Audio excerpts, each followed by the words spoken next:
सुद्धा खिचडी तयार होईल आणि आगवण लागेल. म्हणून नीक सत्व बाबासाहेबांनी फिल्टर करून बुद्धाचा धम्म जर आम्हाला दिला असेल आणि त्या धम्माचा प्रचार आणि प्रसार करण्याची जबाबदारी भिक्खू संघावर टाकली असेल आणि त्या भिक्खू संघानं धम्माचा प्रचार आणि प्रसार खेडोपाड्यामध्ये जाऊन केला असेल आणि आमच्यापर्यंत तो धम्म पोहोचवला असेल तर त्या धम्माच्या आचरणाची फक्त आणि फक्त एवढीच जबाबदारी आमच्यावर आहे. सांगितलेल्या गोष्टी, कारण आमच्याजवळ सर्व रेडीमेड आहे. बुद्धानं आम्हाला रेडीमेड दिलं, बाबासाहेबांनी फिल्टर करून आम्हाला रेडीमेड दिलं आणि तुमच्यापर्यंत भिक्खू संघानं ते पोहोचवलं, आमच्यापर्यंत भिक्खू संघानं ते पोहोचवलं. आता फक्त जे पोहोचवलं ते आम्हाला आचरणात आणायचं आहे. एवढं सोपं काम जर आमच्याजवळ असेल आणि तेही आमच्याकडून होत नसेल, आचरणाची जबाबदारी, आमच्या कोर्टात आलेला चेंडू जर आमच्याकडून टोलवल्या जात नसेल, आम्ही जर आचरण करत नसेल तर आम्ही धम्माचे पाईक होऊ शकत नाही, बाबासाहेबांचे अनुयायी होऊ शकत नाही. म्हणून बाबासाहेबांच्या अनुयायाची प्राथमिक जबाबदारी कोणती असेल तर ते बाबासाहेबांनी सांगितलेल्या विचारांना कृतीत उतरवणं. ते आमच्या कृतीत, कारण कृतीत उतरवून आहे काय, बाबासाहेबांनी सांगितलेला विचार जोपर्यंत आम्ही स्वीकारणार नाही आणि त्या पद्धतीने आमची वागणूक राहणार नाही तोपर्यंत आमचा विकास होणार नाही. आम्ही पाहतोय या समाजामध्ये मोठ्या प्रमाणात एज्युकेटेड क्लास तयार झाला, सुशिक्षित वर्ग तयार झाला आणि तो सुशिक्षित वर्ग आता भरकटल्यासारखा करतो. सुशिक्षित वर्ग बाबासाहेबांच्या चळवळीनं तयार केला, बाबासाहेबांच्या संघर्ष त्यागानं बलिदानानं जर तयार केला असेल आणि तो सुशिक्षित वर्ग जर भरकटत असेल तर या सर्वसामान्य माणसानं कुठं जावं. परवाची गोष्ट 3 दिवसापूर्वीची, आमच्या भीमनगरातला एक मुलगा घर सोडून गेला, सकाळी कॉलेजला जातो म्हणून गेला, संध्याकाळ झाली तरी तो आला नाही. आता मुलगा आला नाही म्हणून मायबाप आणि 50-50 लोक सर्व इकडे तिकडे त्याला पाहून राहिले. गव्हर्नमेंट इंजिनिअरिंग कॉलेजला 4th सेमिस्टरला असलेला तो विद्यार्थी घरी आला नाही. का नाही आला? इकडे तिकडे पाहून राहिला, मिळाला नाही. पोलीस स्टेशनला रिपोर्ट दिला. दुसऱ्या दिवशी दुपारी 3 वाजता मुलगा सापडला, मुलगा दीक्षाभूमीवर होता. त्यानं लॅपटॉप नेला, त्यानं मोबाईल नेला, स्विच ऑफ करून ठेवला होता. घरी काय झालं, घरी चांगलंच वातावरण होतं तरी तो का गेला होता अजूनही आम्ही त्याला विचारलं नाही. तो सापडला, दीक्षाभूमीला सापडला.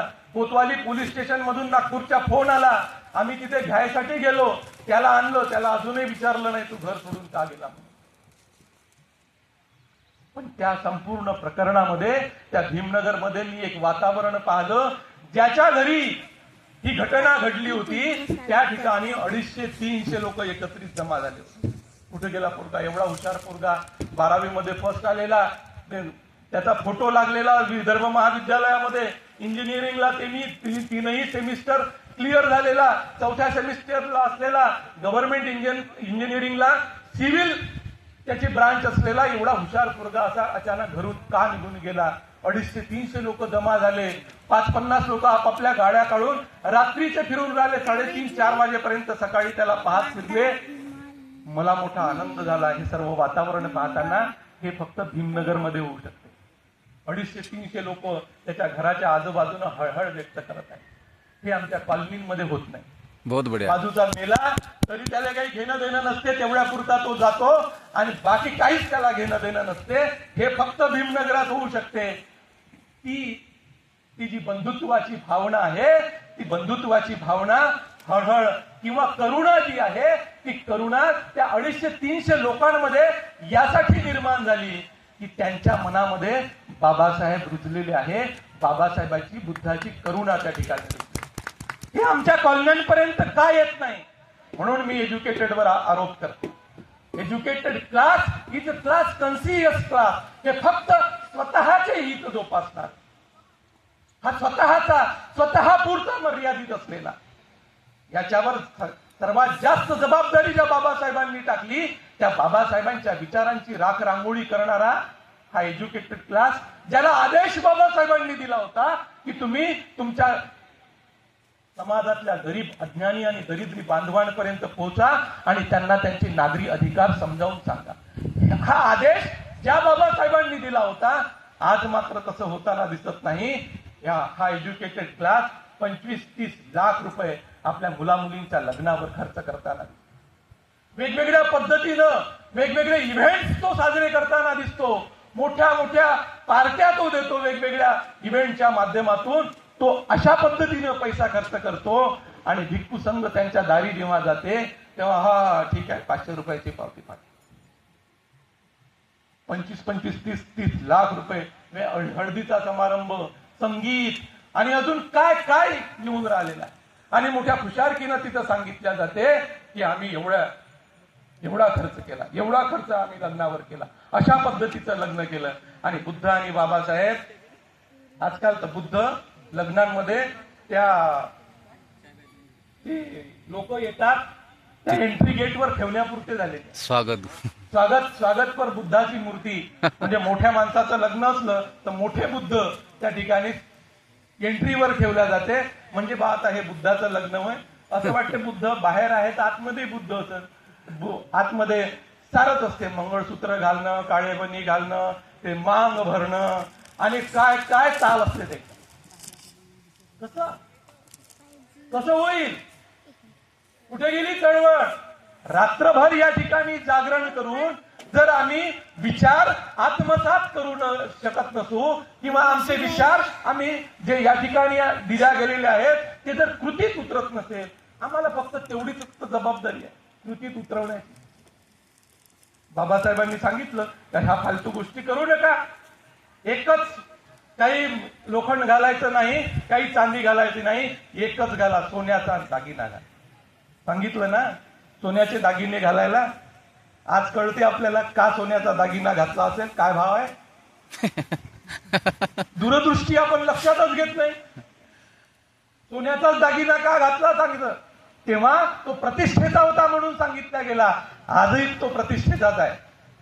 घाला ना, घेणा सोनं. 25 लाख रुपये हळदी आणि जेवणावर खर्च केल्यापेक्षा, संगीतावर खर्च केल्यापेक्षा 5-5, 10-10 तोळे सोनं घ्या ना. तुमच्याजवळ पैसा आहे तर तो बघा कसा कामी येतो. आज भाव पाहत्याचे.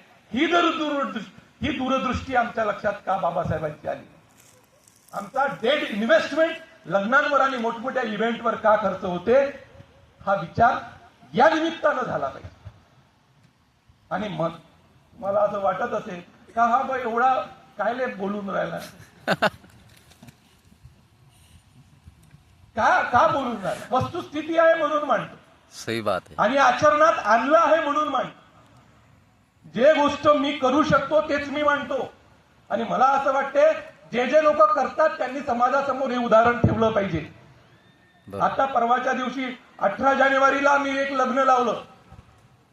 तो माझ्या संस्कार वर्गाचा विद्यार्थी गेल्या 20 वर्षापासून बाल संस्कार वर्ग चालवतो.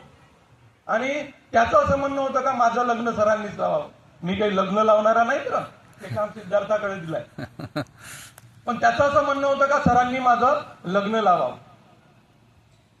बाबासाहेबांनी 4 डिसेंबर 1956ला VS कर्डक नावाच्या माणसाला पत्र लिहिलं आणि त्या पत्रामध्ये लिहिलं की बौद्ध विवाह पद्धती कशी असावी.